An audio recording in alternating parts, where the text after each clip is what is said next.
Na aula de hoje, nós vamos conversar um pouco sobre a divisão territorial do Brasil.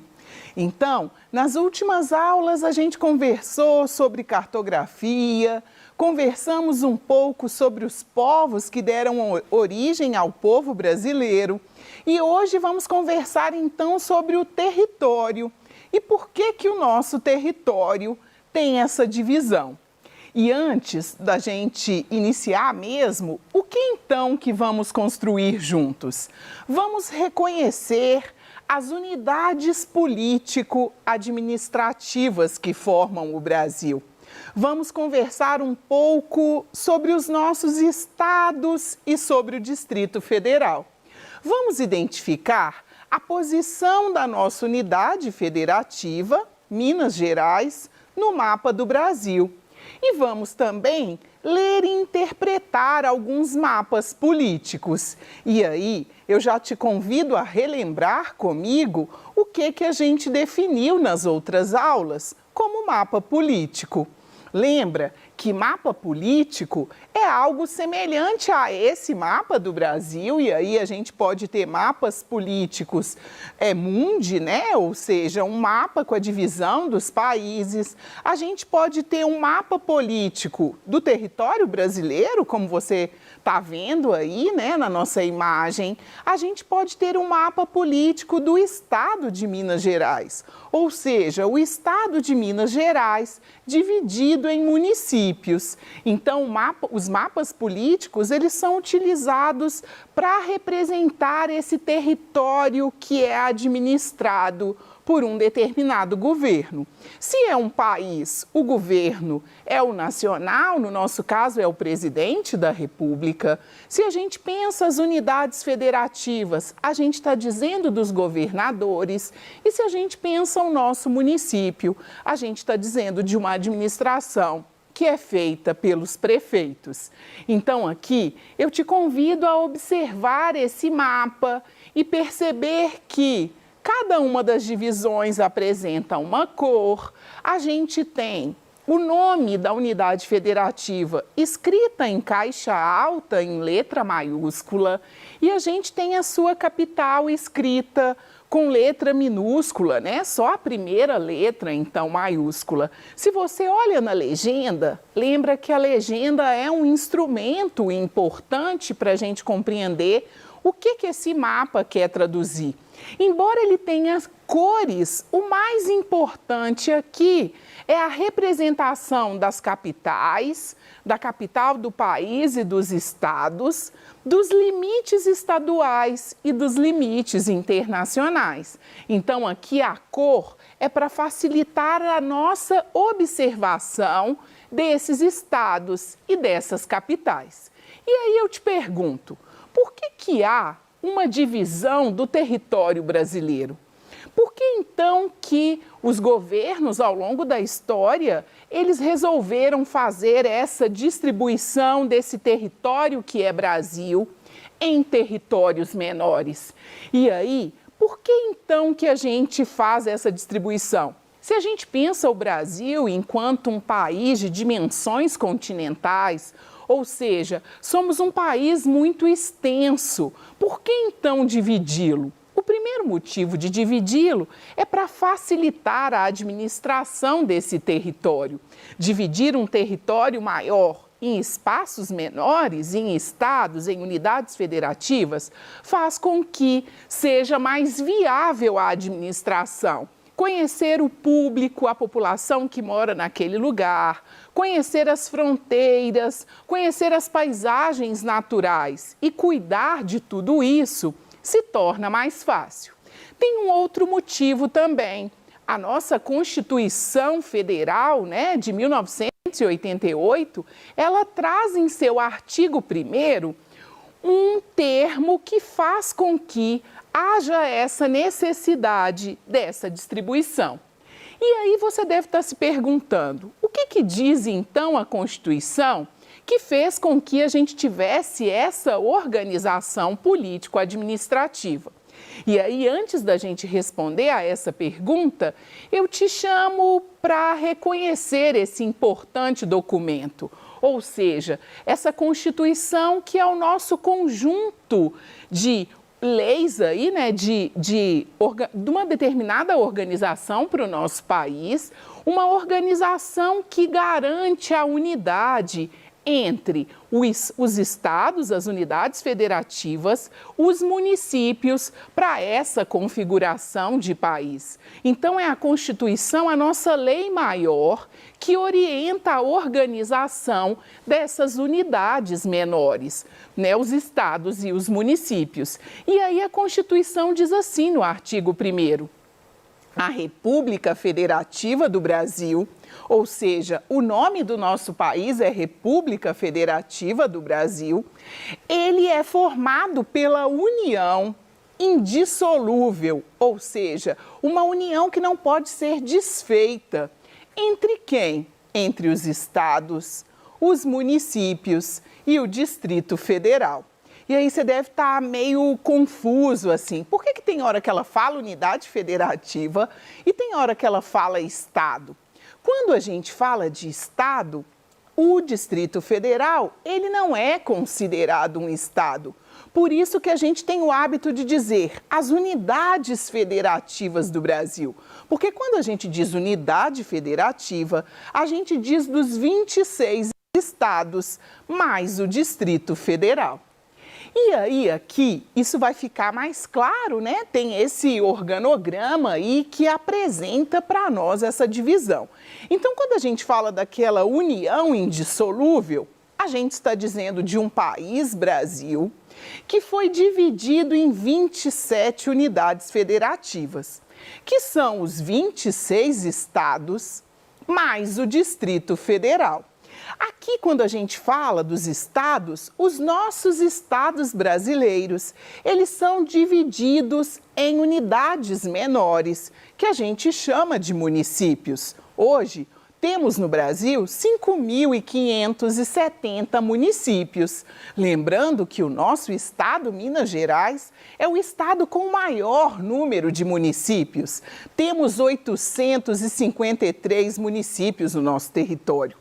E quando a gente fala do Distrito Federal, cabe uma curiosidade, ele tem características específicas. O Distrito Federal, ele abriga Brasília, a cidade que é a capital do nosso país. E as demais regiões de Brasília, que são 30, a gente chama de regiões administrativas. Mas se você relembrar aí, buscar na memória, a gente chama essas regiões de cidades satélites. Então é importante, né? Fica aí uma curiosidade. Logo, no Distrito Federal, nas regiões administrativas não temos prefeitos, temos uma espécie de um dirigente dessas regiões administrativas, ao contrário dos nossos municípios, que cada um tem, então, o seu prefeito. E aqui, para a gente, então, fazer uma interpretação do nosso mapa político, vai algumas considerações. Todos os 26 estados possuem municípios. É a primeira informação que a gente identifica aí, saindo de uma setinha que está localizada lá no Mato Grosso. A segunda coisa é que Brasília, então, é a capital do nosso país. Por que ela é a capital do nosso país? Porque ela é a sede onde se localiza o presidente da República e aquelas instituições e os representantes dos outros poderes, também do poder legislativo e do poder judiciário. Um outro ponto importante é que todo estado possui uma capital. E aí, se a gente pensa o nosso estado, Minas Gerais, a nossa capital é Belo Horizonte. Se a gente pensa o Rio de Janeiro, a capital do Rio tem o mesmo nome, Rio de Janeiro. Então, a gente está dizendo que a principal cidade desse estado, né, a cidade que tem a maior importância ou a cidade onde você tem a maior inserção aí de toda a técnica, de toda a tecnologia e desses equipamentos urbanos, ela é a sede do governo estadual e, por isso, ela é a capital. Então, quando a gente pensa Bahia, capital Salvador, em Salvador tem tanto o prefeito, para pensar aquele município, quanto o governador do estado da Bahia como um todo. E uma outra coisa que eu chamo a sua atenção, que o nosso mapa político, dentro dele, a gente pode substituir o nome por extenso do estado por uma sigla. E essa sigla, ela sempre tem duas letras. E aí eu chamo a sua atenção para estados onde a primeira e a segunda as primeiras letras das palavras que formam o estado, elas acabam sendo a mesma e foi preciso criar uma estratégia, então, para criar essas siglas. Então, se a gente pensa Minas Gerais e Mato Grosso, se a gente pensasse em usar a primeira letra da primeira palavra e a primeira letra da segunda, ambos teriam a sigla MG. Então, para não dar esse tipo, de confusão, Minas Gerais ficou como MG e Mato Grosso ficou representada pela sigla MT. Quando a gente pensa em Rio Grande do Norte, Rio Grande do Sul, se a gente fosse usar a primeira letra das duas primeiras palavras, seria RG nas duas. E aí optou-se, então, por ficar com R, que representa o Rio, e o Sul para Rio Grande do Sul, e no caso do Rio Grande do Norte, RN. Vale a pena depois você tentar identificar quais que seriam essas siglas e quando o estado, por exemplo, é formado por um único nome, aí também a gente geralmente usa a primeira e a segunda letra. E aí a gente pode dar, por exemplo, como exemplo aqui o Acre. Qual é a sigla do Acre? Então a sigla do Acre é AC. A primeira e a segunda letra. Então, te desafio a dar uma estudada aí no nosso mapa político e identificar, então, essas siglas. E aí você deve estar se perguntando, pensando Minas Gerais como uma unidade federativa, como um estado brasileiro, como é que o nosso estado, então, está dividido? Como eu havia comentado, os 586 mil quilômetros quadrados do território mineiro estão distribuídos em 853 municípios. Temos como capital Belo Horizonte. E, se a gente olha no mapa do Brasil mais geral, estamos localizados na região sudeste. Se a gente traça a Rosa dos Ventos, a gente vai observar que estamos na região sudeste. Aqui vai só o mapa, como são 853 municípios, fica difícil essa identificação. Para você ter como referência onde é que você está localizado, caso não esteja em Belo Horizonte, eu destaquei aí a capital, então. O que está em verde é o território de Belo Horizonte. E aí, como é que uma unidade político-administrativa, como é que esse estado, esse município e até mesmo o Brasil, ele é demarcado? Como é que a gente faz para dizer, olha, aqui começa São Paulo e termina Minas Gerais? A gente vai dizer, então, de limites. E esses limites, eles são características físicas ou simbólicas. Então, existem limites que são físicos, eles podem ser artificiais ou eles podem ser naturais. Mas existe aquelas linhas imaginárias que são estabelecidas lá nos mapas através da cartografia, que também funcionam como limite. E geralmente você coloca alguma sinalização artificial para dizer que a gente está trocando, então, de território. Então, esses limites, eles podem ser pontes, eles podem ser conjunto de cadeia de montanha, serra, rio. E aí aqui para a gente ter como um exemplo, quando a gente pensa a divisa do sul de Minas com o norte de São Paulo, a gente está dizendo de um limite natural, o Rio Grande, um rio mesmo, um curso d'água aí que faz esse limite. Aqui vai uma curiosidade. Brasília, embora tenha sido fundada em 1960, até então a capital do Brasil estava sediada no Rio de Janeiro desde 1891. Desde a Constituição de 1891, você já pensava em fazer a transferência da capital do país. E por que se pensava em fazer essa transferência? Acreditava-se que a capital do país, ela precisava ser deslocada por um território que fosse mais seguro, por um território onde as manifestações e possíveis invasões fossem mais difíceis de serem realizadas. Então, Juscelino Kubitschek, né, vai ser o governo que vai levar à frente esse projeto junto com Lúcio Costa e Oscar Niemeyer, né?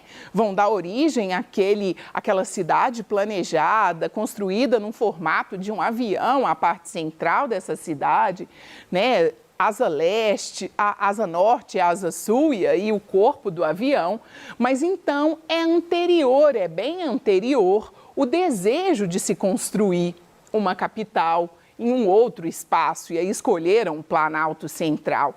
Aqui, né, é só uma curiosidade mesmo, esse Distrito Federal, aquele quadradinho que a gente vê no mapa, ele se chama Quadrilátero Cruz. Né? E aí, em função do astrônomo que fez a escolha e fez o estudo para a determinação específica daquele ponto central aí no coração do Brasil. E aqui, então, tem o mapa, né? Só para você observar. O Distrito Federal, ele está inserido dentro da unidade federativa, o estado do Goiás, né? Então, aqui é só para você ter uma ideia. E somos vizinhos, né? Minas Gerais faz divisa aí com o Distrito Federal. E agora, eu chamo você para tentar resolver comigo uma atividade. E essa atividade é sobre o nosso mapa político e essas unidades político-administrativas. E aí eu te pergunto, o Brasil é dividido em quantas unidades federativas? Lembre-se que quando a gente fala de unidade federativa, estamos inserindo o Distrito Federal. Logo, são 27 unidades federativas. Qual a capital do Brasil? Então, a capital do Brasil é a cidade que está inserida no Distrito Federal, que a gente dá o nome de Brasília. Uma cidade que foi planejada, né? Foi escolhido o território. Qual a capital da unidade federativa que a gente vive? Vivemos em Minas Gerais, que é ao mesmo tempo unidade federativa e estado. A nossa capital, a nossa principal cidade, sede do governo mineiro, né? É Belo Horizonte. E quais unidades federativas são nossas vizinhas? Então, fazemos fronteira com São Paulo, fazemos fronteira com o Rio de Janeiro, com o Espírito Santo, com a Bahia, com o Distrito Federal, estamos perguntando unidade federativa, e o nariz de Minas faz divisa com o Mato Grosso do Sul. Então, são 7 as unidades federativas que fazem divisa com o nosso território mineiro. Aqui, então, são as respostas para as nossas perguntas. Mas vamos, então, retomar o que aprendemos na aula de hoje? Então, reflita aí se ficou alguma dúvida. Caso tenha ficado, nos envie, né, para o dia do nosso Tira Dúvidas. Então, o que a gente conversou? O Brasil, para ser melhor administrado, um território tão extenso, ele foi dividido em unidades político-administrativas, que podem ser as unidades federativas, quando pensamos os 26 estados mais o Distrito Federal, como também os nossos municípios, né? E no caso do Distrito Federal, as regiões administrativas. A gente viu também que o Distrito Federal não é um estado, ele é um espaço autônomo. Se ele não é um estado, ele não tem municípios. Então, logo, no Distrito Federal, temos regiões administrativas. Vimos também que, para facilitar a representação do nosso mapa, podemos usar siglas no lugar dos nomes por extenso dos nossos estados. E elas são sempre formadas por 2 letras. E aí, né, na condição que a gente se encontra, eu te dou a dica, fique em casa, aproveite para estudar um pouco mais sobre o nosso país e até a próxima aula.